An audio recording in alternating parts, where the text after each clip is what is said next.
과연 이걸로 테슬라나 현대차가 긴장할까요? 한창 말이 많다가 잠깐 관심이 식었다가 최근에는 이 기술을 적용한 신차가 등장하면서 다시 관심이 쏠리고 있죠. 전기차 배터리는 크게 리튬이온 배터리랑 리튬 인산철 배터리로 나뉘잖아요. 그런데 최근에 나트륨 이온 배터리를 탑재한 전기차가 세계 최초로 출시됐다고 합니다. 나트륨 배터리가 생소하신 분들도 익숙하신 분들도 계실 텐데 이것 때문에 기존 전기차 회사들하고 배터리 업계가 긴장해야 한다는 소리도 나오더라고요. 그래서 오늘은 실제로 나트륨 이온 배터리의 전망은 어떤지, 이게 우리나라 전기차 시장에는 어떤 영향을 끼칠지까지 쉽고 빠르게 정리해드리겠습니다. 아쉽게도 중국이 시작을 끊었습니다. 폭스바겐의 지원을 받는 중국의 전자회사인 장화이 자동차 JAC로도 알려진 곳에서 나트륨 이온 배터리를 탑재한 전기차를 세계 최초로 출시한다고 발표했습니다. JAC 산하에 있는 이웨이라는 브랜드가 있다고 합니다. 이 브랜드를 통해서 나트륨 배터리 전기차가 최초로 출시된 거고 올해 1월부터 첫 고객 인도를 시작하는 걸로 알려졌습니다. JAC라는 브랜드는 아마 생소하실 겁니다. 비아디나 CATL에 비해 익숙치 않은 것도 사실이고 이웨이는 또 JAC가 2023년에 새롭게 론칭한 브랜드니 더 생소할 수밖에 없죠. JAC라는 브랜드도 흥미로운 게 폭스바겐이 지분 75%를 보유하고 있고 JAC의 모 회사인 안우이성 장화이 자동차 그룹의 지분도 50% 소유하고 있다고 합니다. 나머지 절반은 중국 정부가 소유하고 있는데 지난 4월에 이웨이3라는 전기차를 선보였거든요. 이 당시에는 LFP 배터리 기반이었는데 나트륨 이온 배터리를 탑재한 모델도 출시할 거라고 밝힌 바 있었고 이게 이번에 현실이 된 겁니다. 어떤 재료사의 배터리가 들어가나 보니까 중국 하이나 배터리의 원통형 나트륨 이온 배터리 셀을 사용한다고 하고요. 배터리 용량은 25kWh, 1회 충전 시 최대 주행 거리는 252km라고 합니다. 뭔가 좀 확 와닿는 것도 없고 겨우 이 정도라고 생각하실 수도 있습니다. 그렇잖아요. 제조사도 어딘지 잘 모르겠고 배터리 회사도 어딘지 모르겠고 유일하게 익숙한 거라곤 폭스바겐 말고는 없습니다. 여기서 주목해야 할 건 이 전기차 회사가 아닙니다. 이 차가 그냥 리튬이온 배터리를 달고 나왔으면 이렇게 뉴스도 크게 안 났겠죠.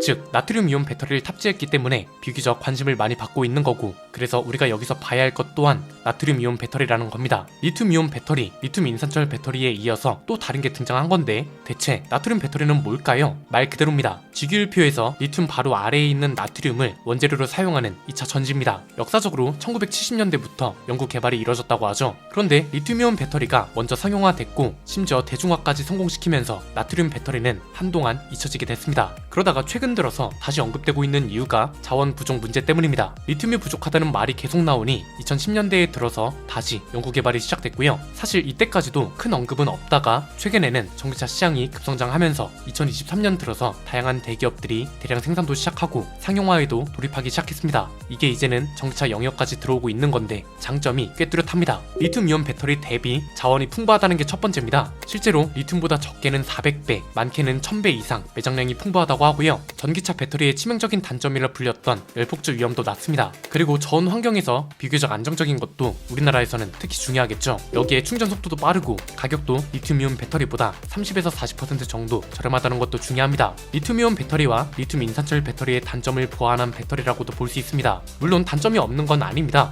에너지 밀도가 워낙 낮다는 게 가장 치명적이라고 볼 수 있습니다. 리튬이온 배터리 대비 40% 수준이라고 하는데 즉 겨울철 성능이 유지되는 건 맞지만 에너지 밀도 총량 자체가 너무 낮아서 전체적인 성능 자체는 비교적 낮은 수준이란 거죠. 그래서 지금 나트륨 배터리가 전기차 배터리 시장 판도를 뒤집을 수 있냐를 가지고 갑론을박이 치열한 건데 이제야 리튬 인산철 배터리도 안정적으로 보급되기 시작했잖아요. LFP 배터리를 사용하는 전기차 제조사가 최근 들어 말하신 게 사실이죠. LFP 배터리 보급이 늘어난 지 얼마 안 된 것도 그렇고 이 와중에 또 다른 게 등장한 건데 그냥 쉽게 비유하면 이렇게 볼 수 있습니다. 리튬 이온 배터리는 6기통 엔진이고요. LFP 배터리는 4기통 엔진, 나트륨 이온 배터리는 3기통 엔진인 겁니다. 즉 긍정적인 측면으로 본다면 자원이 풍부하고 생산 원가가 리튬 이온 배터리의 절반 수준이기 때문에 저가형 전기차한테 최적화된 배터리로 볼 수 있다는 거죠. 3기통 엔진은 보통 경차나 소형차에 들어가는데 이거랑 비슷한 맥락이라 보시면 됩니다. 이 소리는 뭐냐면 방리 다미를 위한 점유율 장식을 위해서 꼭 필요한 배터리라고도 볼 수 있는 건데 여기에 원재료가 다른 배터리보다 훨씬 풍부하다는 소리는 뭔가요? 특정 국가에 원재료를 의존하지 않아도 된다는 거죠.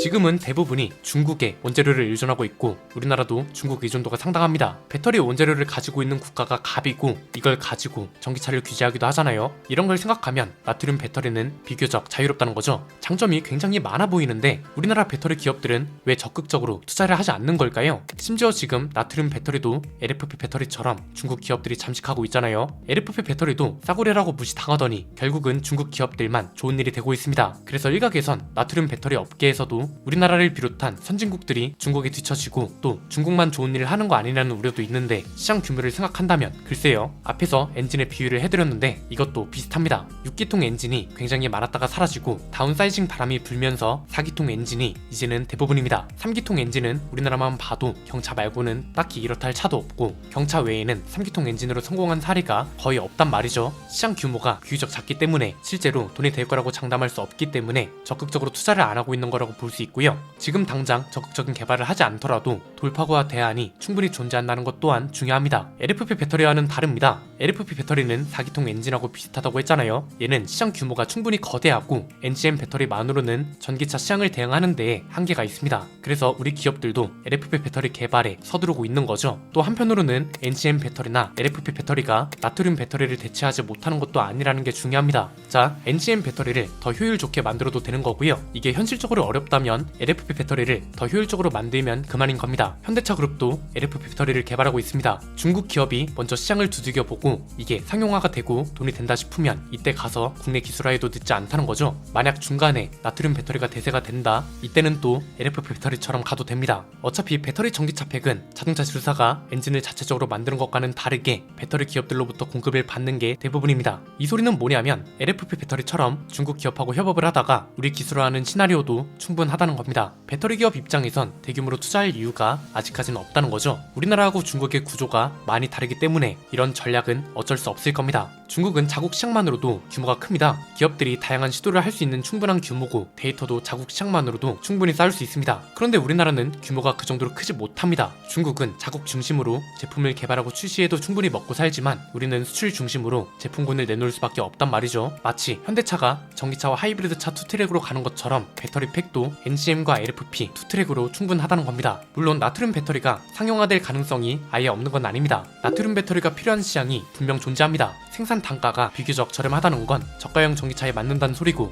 그 중에서도 소형 전기차에 딱 맞는 배터리라고 볼 수 있잖아요. 소형 전기차는 비교적 주행 가는 거리가 짧을 수밖에 없고 가격도 저렴해야 하는 게 당연하기 때문에 이쪽을 생각한다면 상용화 가능성이 아예 없다고는 볼 수 없는 겁니다. 그러나 시장 판도를 뒤집는다고 보기에는 부족하다는 거죠. 그래서 나트륨 배터리에 올인하는 건 대부분이 부정적으로 보는 거고 이거보다 더 적극적으로 대응해야 할 게 중국 의존도를 줄이는 거겠죠. 중국을 외교적으로 경제적으로 외면하자는 게 아니라 너무 중국에만 의존하는 건 안 된다는 겁니다. 갑을 관계가 너무 뚜렷하면 우리 산업이 우리를 위해 성장해도 모자란데 중국을 위해 성장해야 하는 아이러니한 상황이 펼쳐집니다. 지금 꽤 많은 글로벌 기업들이 히토류 사용을 아예 안 하거나 자체적으로 중국 원재료를 최소화한 배터리를 개발하는 이유도 여기에 있습니다. 중국 의존도만 문제가 아니라 미국과 중국 무역 갈등도 문제입니다. 미국이 지금 중국산 반도체까지 수출 금지 조치를 내리고 중국은 이에 맞서서 히토류 가공 기술 수출을 금지하기로 했습니다. 얘네 둘만 싸우면 그나마 낫죠. 문제는 둘만 싸우면 재미도 없고 감동도 없으니 주변에서 구경하고 있던 애들까지 끌어들인다는 겁니다.